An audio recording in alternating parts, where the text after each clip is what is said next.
Bom dia, amigos. Glória a Deus por esse dia, por mais um dia que o Senhor nos dá.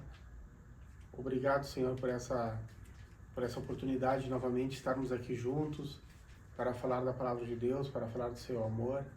Amém? Vamos hoje ler uma passagem muito conhecida que está no no Evangelho de Lucas. Lucas 15.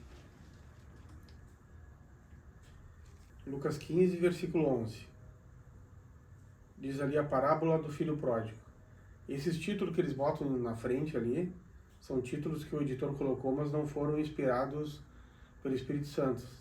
São títulos que eles colocaram ali para tentar resumir de alguma forma o assunto que está sendo tratado, tá? Então esse título não é o mais importante. E continuou. Certo homem tinha 2 filhos. O mais moço deles disse ao pai: Pai, dê-me a parte dos bens que me cabe. E ele lhe repartiu os haveres. Passados não muitos dias, o filho mais moço, ajuntando tudo o que era seu, partiu para uma terra distante. E lá dissipou todos os seus bens, vivendo dissolutamente.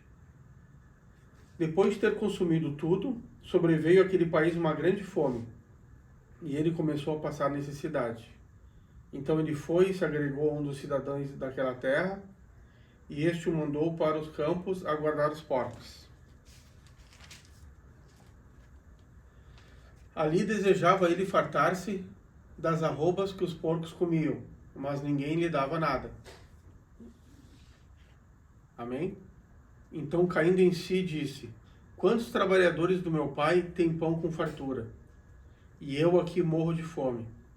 Levantar-me-ei e irei ter com meu pai e lhe direi: Pai, pequei contra o céu e diante de ti, e não sou digno de ser chamado teu filho. Trata-me como um dos teus trabalhadores. E levantando-se foi para o seu pai. Vinha ele ainda de longe, quando seu pai o avistou, e compadecido dele, correndo, o abraçou e beijou. E o filho lhe disse: Pai, pequei contra o céu e diante de ti, e já não sou digno de ser-lhe chamado filho, teu filho. O pai, porém, disse aos seus servos: Trazei depressa a melhor roupa, vestiu, põe-lhe um anel no dedo e sandálias nos pés. Trazei também e matai um novilho cevado. Comamos e regozijemo-nos, porque este meu filho estava morto e reviveu, estava perdido e foi achado, e começaram a regozijar-se.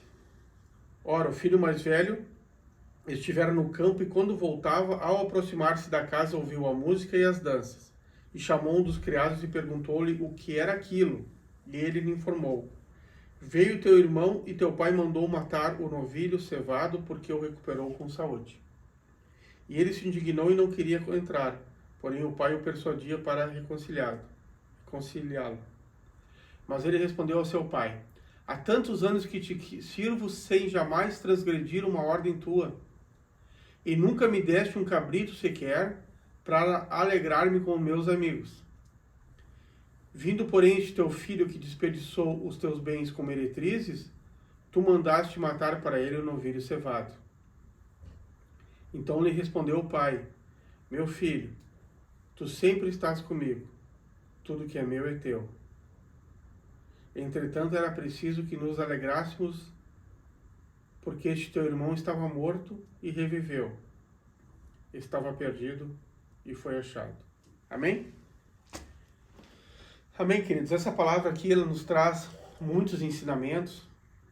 A maioria das pregações que a gente vê, ela aborda essa parte assim de que o pai está sempre pronto para nos receber de volta, que o importante é, mesmo que você tenha feito algo errado, se arrepender e voltar para casa, voltar para o pai, voltar para o evangelho. Mas não é sobre isso que eu quero falar. Tem muitas coisas que dá para falar sobre essa parábola, muitos ensinamentos. Essa é uma vertente, né? Talvez a principal, né? De voltar, de regressar para o reino de Deus. Quem se desviou, quem nunca conheceu o Pai e ter um encontro com Ele. Mas não é sobre isso que nós vamos falar. Que eu queria conversar contigo sobre um outro aspecto dessa palavra. Até nós vimos ali que nós estávamos comentando no início que o título que colocaram ali é a parábola do filho pródigo, né? Mas ela não trata só do filho pródigo, ela trata de um pai e seus 2 filhos, né?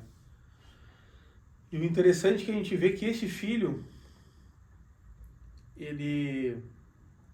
aquele filho que foi embora, ele entendeu que ele era filho.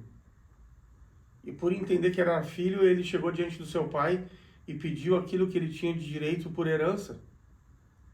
Pediu para que o pai adiantasse a sua herança. Porque ele queria sair pelo mundo afora, queria gozar a vida. Queria aproveitar a vida. E aí juntou tudo e aquele pai deu para ele aquela herança e ele foi embora. E depois conta ali que ele passou necessidade, passou tudo de ruim que alguém pode passar e depois se arrepende e volta. Mas ele enxergou que ele era filho, por isso pediu a herança. E depois decidiu sair debaixo da casa do pai, debaixo da tutela do pai. Essa palavra filho pródigo, ela quer dizer um esbanjador. Filho pródigo, essa expressão tem o significado de esbanjador. Daquele que se ausenta, daquele que está perdido. Amém? Então esse filho enxergou a sua filiação. E o outro filho, ele permaneceu dentro de casa, permaneceu sob a tutela do pai, permaneceu vivendo diante de um compromisso, de uma responsabilidade. Era filho, mas se comportava como um escravo. Porque você vê ali que durante todos esses anos que ele estava com o pai, ele nunca teve assim, a intimidade de chegar para o pai e dizer, o pai devia ter com certeza, vários cabritos, ovelhas, vários animais.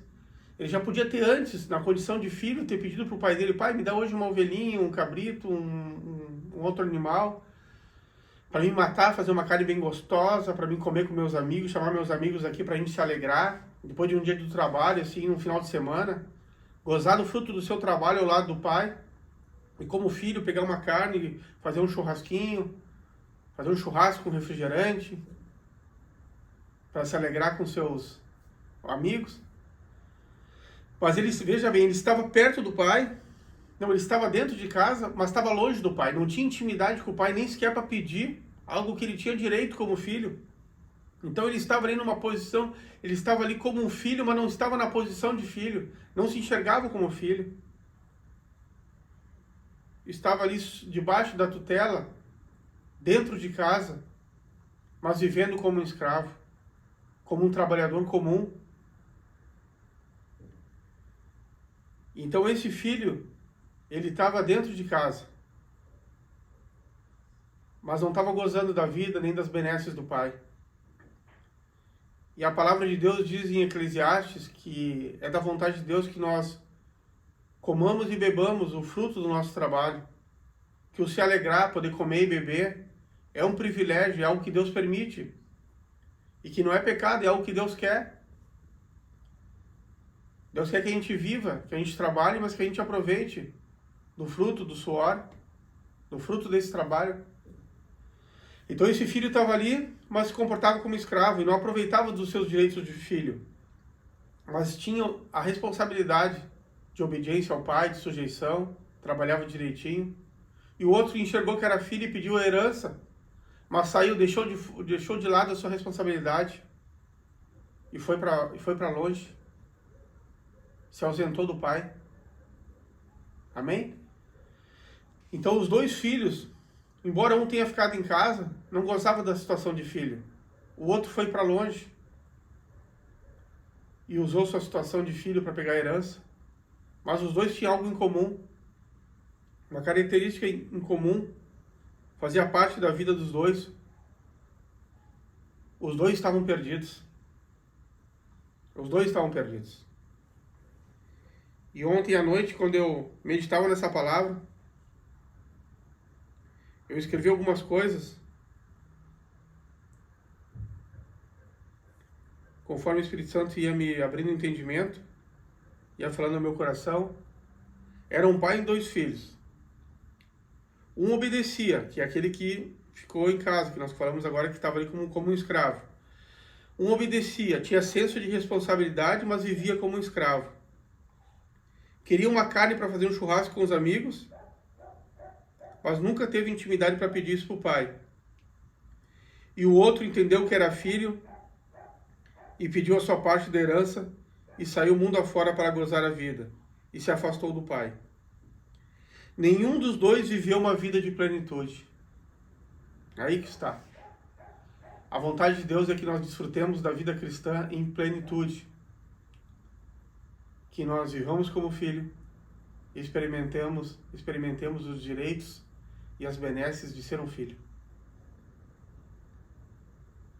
Nenhum deles viveu como um filho deve viver. Como um filho que sabe que é filho e aproveita aquilo que vem do pai e obedece seu pai e vive no temor de Deus. Um saiu da presença do pai para gozar a vida e o outro ficou na companhia do pai, mas viveu como um escravo, sem aproveitar dos direitos de filho. Primeiramente, você tem que entender que você é filho e é herdeiro do pai. E depois você deve viver de acordo com as obrigações de filho. Se submeta ao seu pai e goze das suas benesses. Eu queria resumir isso tudo com uma frase que diz assim: vida plena é gozar da vida sem sair da presença do Pai. Amém? O Senhor nos fala no livro de Amós, no livro de Amós, o Senhor nos diz, Amós 5, versículo 4 diz assim: portanto, assim diz o Senhor à casa de Israel, assim diz o Senhor, buscai-me e vivei. Amém, queridos? Essa é a vontade de Deus, é a forma como Deus quer que a gente leve a vida. Como devemos viver? Buscando a Deus, buscai-me e vivei. Vivei, você precisa viver. Porque se você fizer assim dentro de um legalismo, somente aquilo que é certo, você pode acabar vivendo até mesmo dentro da casa de Deus, você pode viver de uma forma amargurada. Amém? Importante entender isso. Tem pessoas que às vezes estão dentro da casa de Deus, estão ali fazendo, mas você vê para ver ela, você vê que não há alegria. Ela está aí, mas está sofrendo. Está ali escutando que é filho, mas vivendo como um escravo. Aquilo que é bom de Deus em termos de alegria, de poder gozar a vida, não está passando para a sua vida. E tem outros que não conseguem se enxergar como filho e não têm acesso também, não conseguem ter acesso mesmo dentro da casa de Deus a esses direitos de filho e saem para fora para gozar a vida, largam tudo. Largam a responsabilidade da obediência.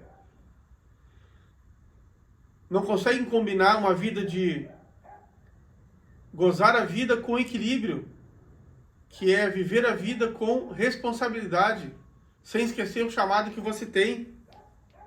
Amém? Me lembrei de algo mais que eu escrevi a respeito disso.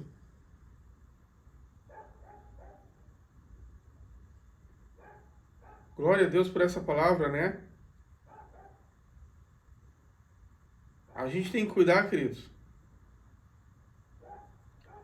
por aquilo que a gente passa, para que não atrapalhe a nossa caminhada.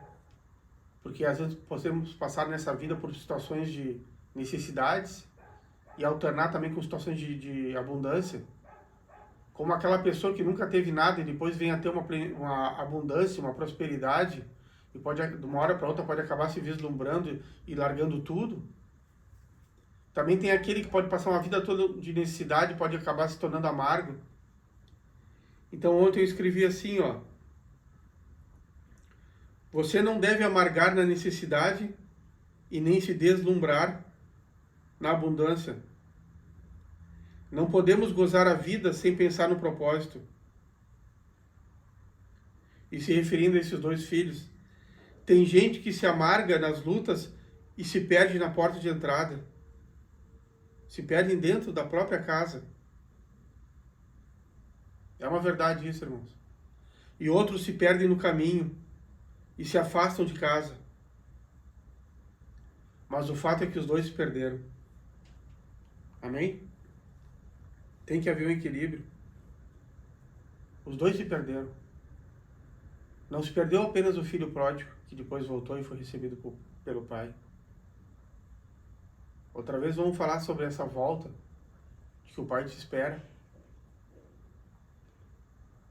Outra vez temos palavras para falar sobre isso. E coisas muito importantes que o Senhor falou no meu coração sobre essa volta. Mas hoje eu quero que tu guarde isso no teu coração e tenha cuidado para não estar dentro da casa de Deus, sendo filho e vivendo como escravo. E tenha cuidado para não perder o entendimento de que você tem algo precioso dentro de casa e acabar abandonando esse algo precioso para ir atrás de algo que não vai dar certo. Não se afaste da presença do Pai. Não esqueça do seu propósito.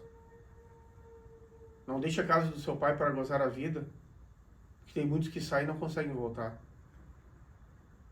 Aprenda a buscar e viver. Aprenda a gozar das benesses de filho, sem se esquecer do propósito. Se mantenha em obediência a Deus. Amém? Guarda essa palavra no teu coração. Quando você for ali fazer aquilo que a gente já conversou, entrar no teu quarto, fecha a tua porta e fala com teu Pai. Pede para o Espírito Santo te dar entendimento, dar entendimento para a tua alma, para o teu coração, a respeito deste propósito que Deus tem para a tua vida, a respeito daquilo que nós falamos, que a plenitude é gozar dos benefícios do Pai, sem sair da sua presença. Amém? Deus abençoe vocês, graça e paz, e até a próxima mensagem, se assim Deus permitir.